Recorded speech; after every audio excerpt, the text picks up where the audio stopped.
I do think it's a really good time to be a buyer, with there being a glut, we'll say, of practices for sale on the market and maybe not as many buyers. I think there's a big opportunity for those people who want to be buyers and practice owners, because somebody might take a little bit of a haircut on the sale of their practice just to get it sold. I'm Corey Brown, and this is Provides the Path to Owning It podcast, where I sit down with trusted industry experts in Provides Network to give you the tools and advice you need to take your practice ownership dreams into your own hands. From owning your own practice to expanding or improving an existing practice, we'll help pave the way for you to achieve your dental or veterinary career dreams and guide you through all the nuances of the practice ownership journey. Please make sure to follow us on Apple Podcasts, Spotify, or wherever else you listen. Today, we are joined by Tom Whalen, CPA at Edge Advisors. Tom spent 6 years on the professional services team at his previous firm, and the majority of Tom's time was spent working with dental and medical clients. Tom's hands-on style and personable demeanor led to early successes in his accounting career and helped build his reputation as a go-getter. Tom partnered with Edge Advisors in 2016. Since then, he has helped dozens of young doctors buy their first practice and empowered dozens of established doctors to run their practices more efficiently, while saving them thousands of dollars in taxes. In 2019, Tom obtained his Certified Valuation Analyst designation, making him the perfect guest to talk with us about acquiring a practice for the right price. Tom, it's a pleasure having you on the show today. Thank you so much for joining us. Yeah, thanks for having me. It's a pretty impressive background there, and we have a lot to cover. So I'll try, yeah. Let's just jump right in. In your time, how have you seen the landscape of the dental industry change in the recent years? Well, there's a couple of things that are pretty different than they were maybe a few years ago. I think right now, the biggest challenge that we're seeing with our clients, all the doctors that we have, the staff costs are just shooting through the roof. Ever since COVID, really, it seems like assistants in hygiene are really hard to come by. They're asking for a ton of raises. So that's kind of a big deal. Another thing is the insurance reimbursement rates maybe haven't been changing, which is not ideal. Right. We want to see them go up as our costs are going up. But a lot of the times the insurance companies are stagnant with their reimbursement rates or just decreasing their rates. So that's another big one. And has that really been just since COVID that you've seen this change, or did that start before that? I think with the staff costs, it seems like COVID kind of created this shift where people were either just leaving the workforce altogether, not necessarily feeling safe in the dental space, but it seems like everybody blames workforce issues on the baby boomer generation. So I think we're seeing a mass exodus of the workforce of hygienists, assistants, and they're not being replaced quickly enough with the hygiene and assisting schools out there. So that's kind of a big deal. Yeah. The insurance reimbursement rates seems like they've been a little bit stagnant for a few years now. That's just kind of a trend. I don't think that's a COVID-related issue, but it seems to be an issue. Yeah, definitely. Now, you mentioned that kind of mass exodus of the baby boomer generation. What opportunities do you see for young buyers today with that in mind? I do think it's a really good time to be a buyer. I think that with mass exodus, there's a lot of practices that are either for sale now or will be for sale in the next, say, 5-10 years. So with there being a glut, we'll say, of practices for sale on the market and maybe not as many buyers, I think there's a big opportunity for those people who want to be buyers and practice owners, because, somebody might take a little bit of a haircut on the sale of their practice just to get it sold. Right. So I do think there's a lot of deals to be had out there. And I also think a lot of people that are ready for retirement kind of have their financials locked up and maybe aren't grinding as hard as a young motivated buyer. So I think a lot of these young buyers, there's a lot of upside within the practice itself to be able to grow it compared to what's happening today. Like I said, a lot of these sellers do have their financials in order. They're taking a lot of vacation. They're working 3 days a week, et cetera. Yeah. And like you said, even though there are some good deals on the market, I wonder with that millennial generation, we've been saddled with unprecedented amount of student loan debt as compared to previous other generations. Do you think that's at all compromising our ability or willingness to start or acquire a practice? I don't think it actually is. I think mentally, like you said, that maybe the willingness piece of it. So, you look at it today versus 50 years ago, right? You go to a dental school, D4s 50 years ago, it's like, who's going to own a practice? 98 out of 100 people raise their hand. Well, the dental school today, who's going to own a practice year one out of school? Maybe 3 out of 100 raise their hand. It's very low. Yeah. Now, banks, they do want to see that you can produce to be able to give you a loan. So what we typically see is those who do own, they will be an associate for 3 to 5 years, get their hand skills up, show to a bank that they can do the production, replace the lost production of a seller. So from that regard, I think from day one out of dental school, there is a little bit of a, compromise of your ability to, but I think more than anything, it's the willingness.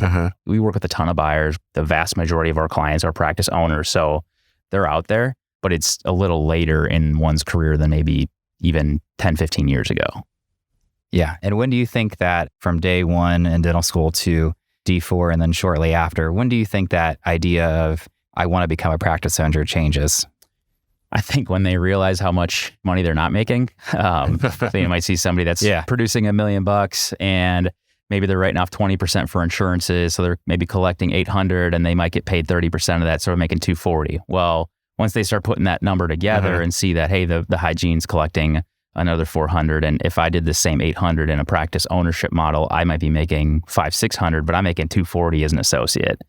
It doesn't take terribly long to see that you're giving up a couple few $100,000 a year to really start putting the pieces in place that, hey, I can afford this loan, right? This loan might cost me $10,000 a month, right? But I'm going to make an extra $25 a month over the course of the year doing the exact same work. Yeah, you got to manage people and whatnot, but doing the same level of dentistry, I could double or triple my income. I think that's kind of the main thing that turns the light on for associates to want to acquire. Yeah, definitely. It's a big difference. So let's say I've made that decision. I'm going to start looking for my first practice to purchase. When should I enlist the services of a dental-specific CPA, in your opinion? Same day. I mean, obviously, it's kind of a self-serving answer, but yeah, we tell people all the time, time kills deals. So if you decide today that, hey, I'm ready, let's go start looking for practices, and maybe the right one comes along, and at that point, I'll start talking to a banker and a CPA and whatnot. But more likely than not, what's going to happen is it's going to take you a few weeks or a month or 2 months or whatever to nail down that relationship and decide who you actually want to work with. And in that time, you might find the perfect practice and then it's gone because it took you a month to find an advisor and then it took you another month to get an offer to put together. Well, in that 2 months, that thing's off the market.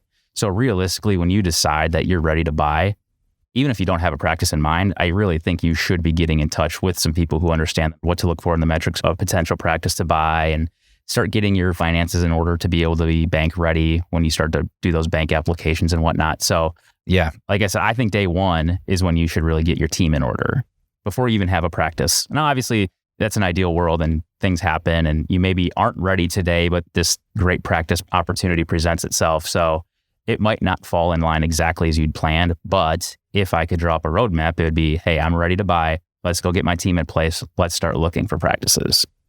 That's great advice. Thank you. In your experience, what are young buyers looking for in their first practice? What are some of those things that make them go, yeah, this is the one?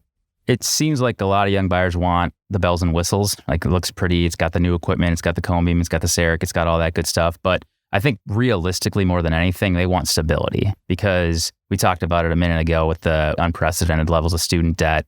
You might have $400K of student loans coming out of school, and maybe you've got, say, $300,000 on a mortgage, and you're looking at buying a practice for $700,000, and the building might be another $500,000, and we're starting to knock on the door of $2 million of debt, and we haven't really made ownership money yet. So more than anything, a lot of these buyers are kind of scared to swallow that debt pill, if you will, and they just need to be secure in the fact that the cash flows of this practice will more than cover the debt service. So I think that big ticket item is just security, stability.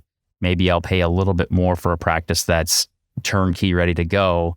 I would personally look for more upside than stability, but from my experience, I think that's what the number one concern is at this point.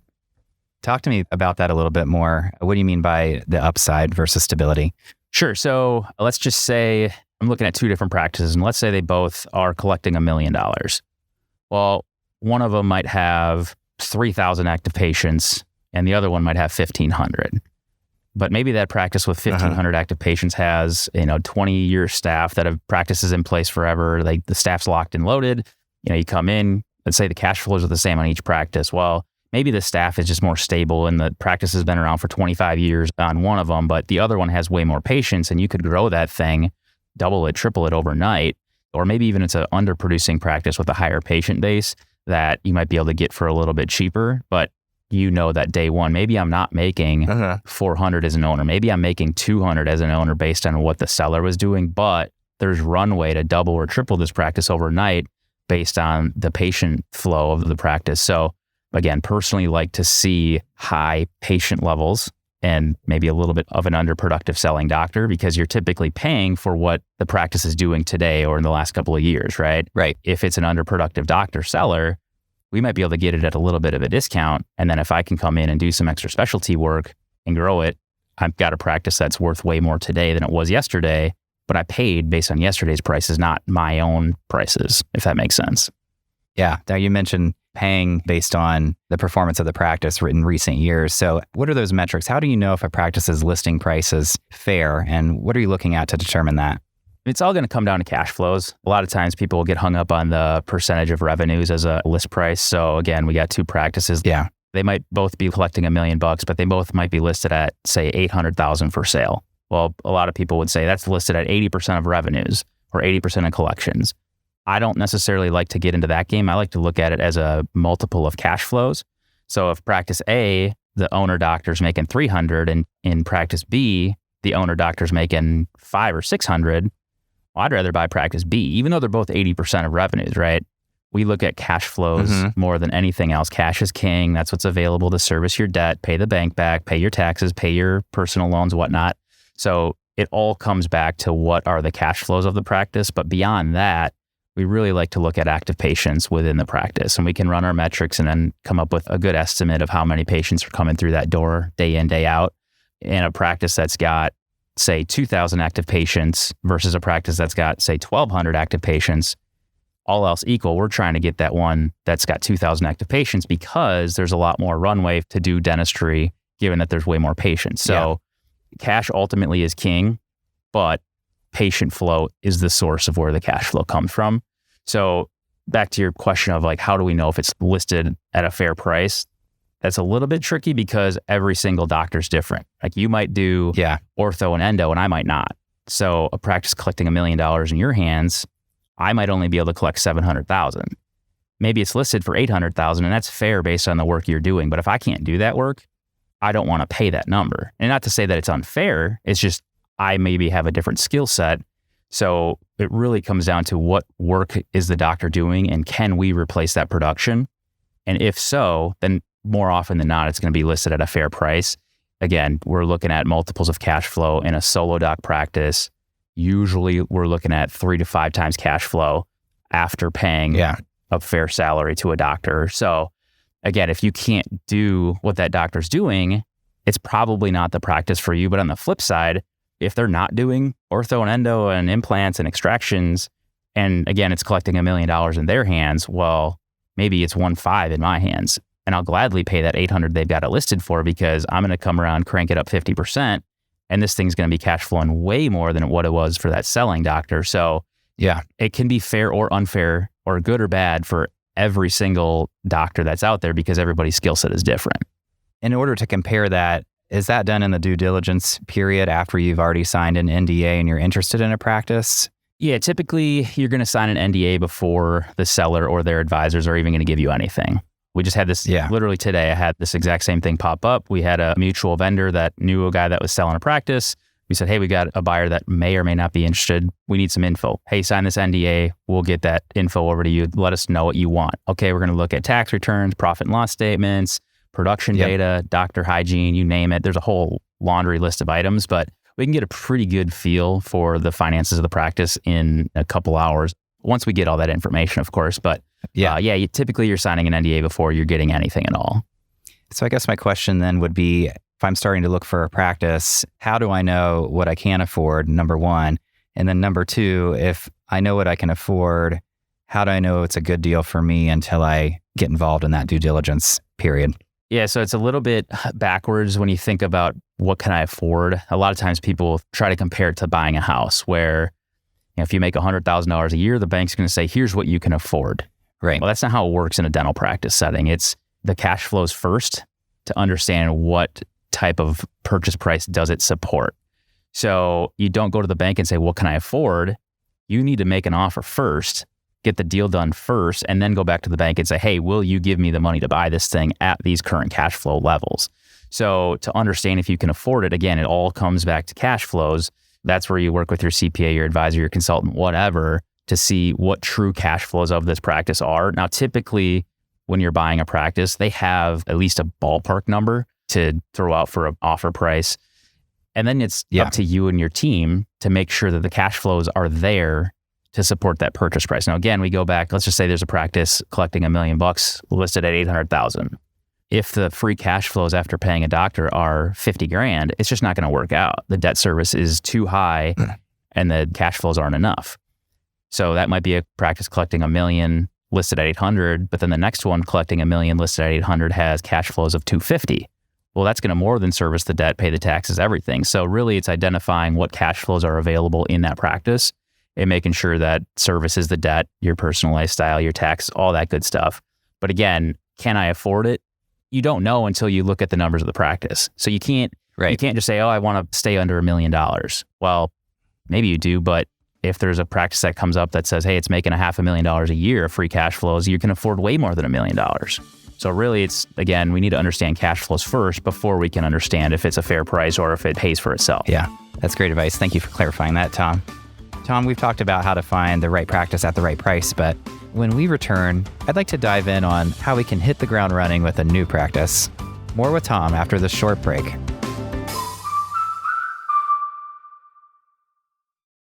Ready to take your practice to the next level? Meet the Provide Card, the credit card built specifically for healthcare practice owners.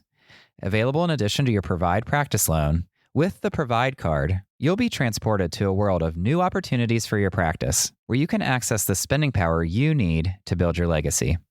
You can earn rewards on all purchases, all the time, with no rotating categories and no point expiration. At Provide, we're creating the future of personalized banking for healthcare practice owners. To learn how to apply for the card that makes your purchases go the extra mile, contact your Provide representative or visit getprovide.com/providecard for more information, including rewards terms and conditions. I'm Corey Brown, and this is Provide's The Path to Owning It podcast. We're back with Tom Whalen, CPA at Edge Advisors, to talk more about best practices for new owners during their first year of ownership.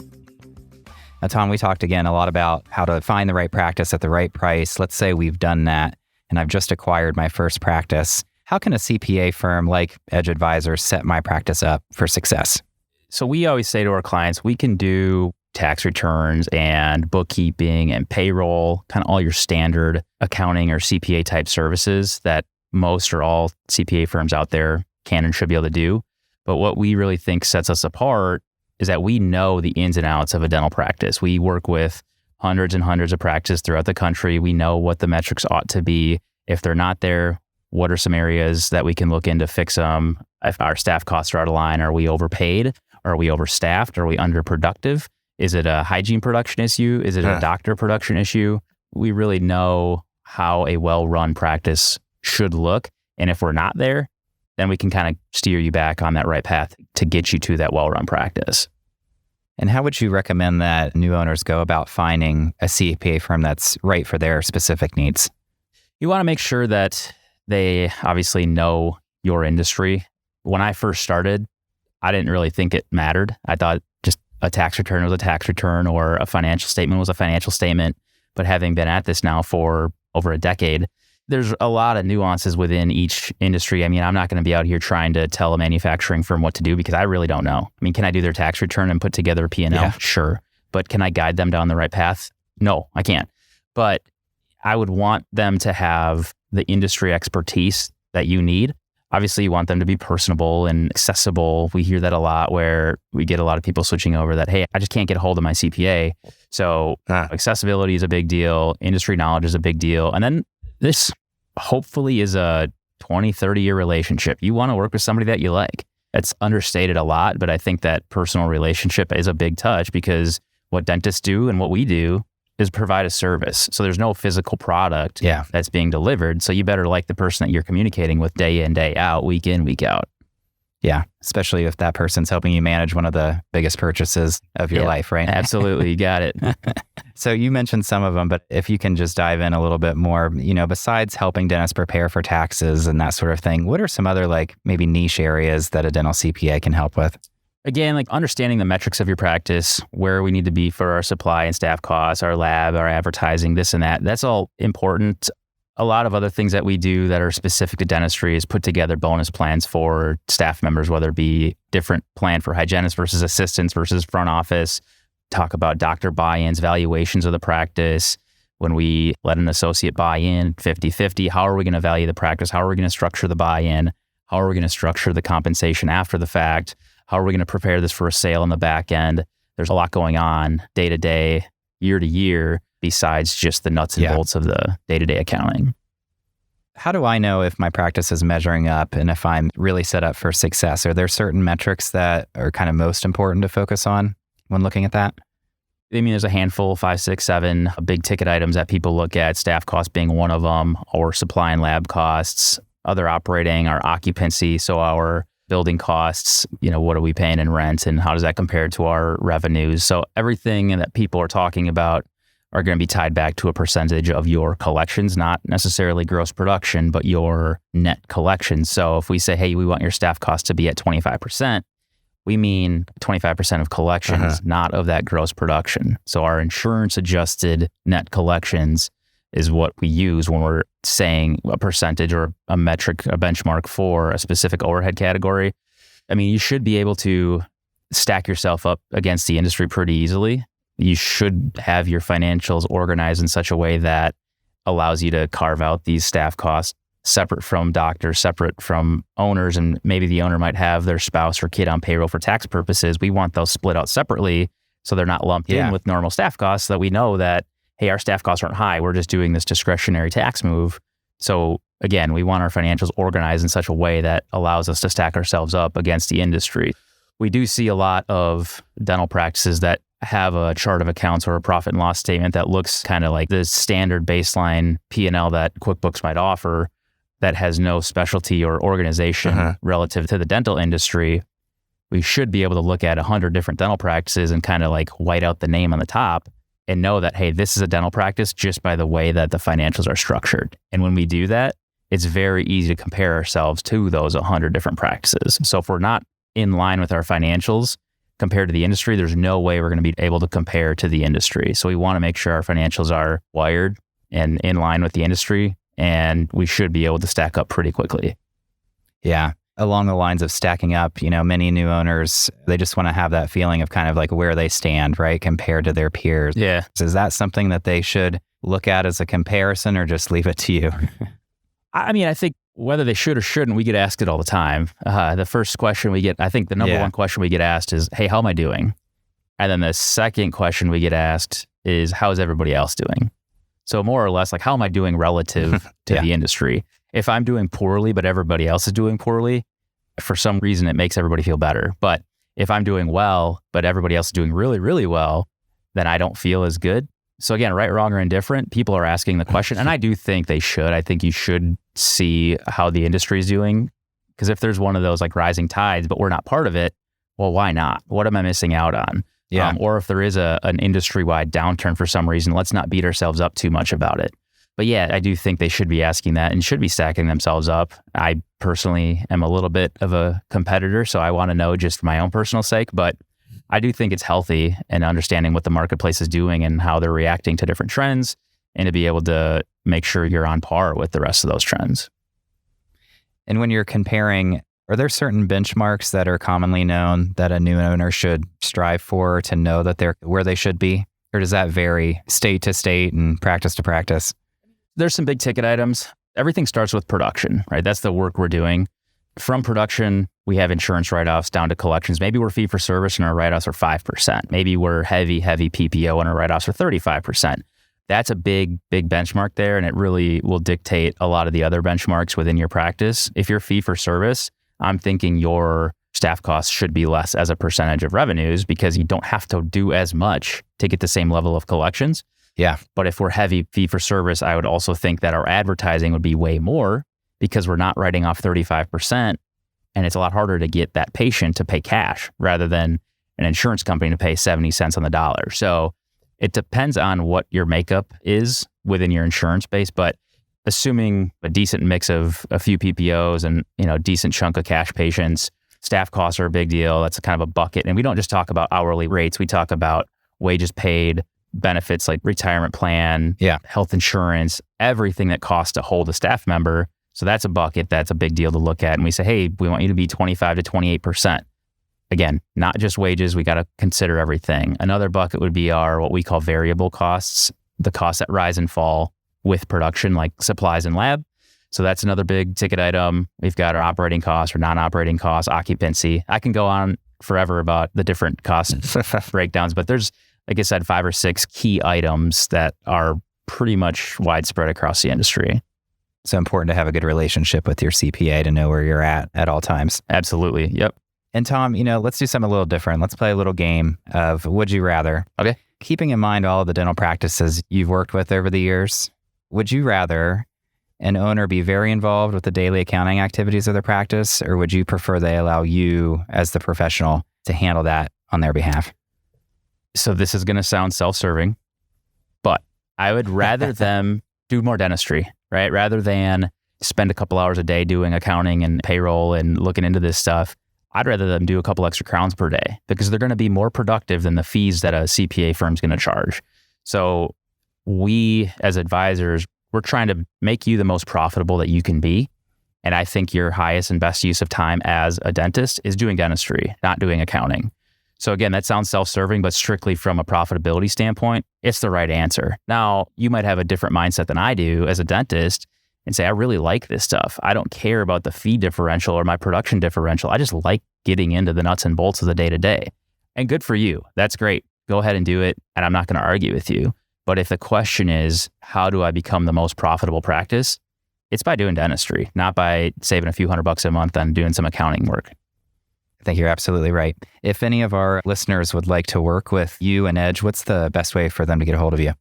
So our website is just edgeadvise.com, edgeadvise.com. And from there we have our about us or our team where it's got all our CPAs listed. It's got our bios, our email address, cell phone numbers, office lines. So that's going to be the catch-all for all of our CPAs. Realistically, shoot one of us an email. We'll get back to you.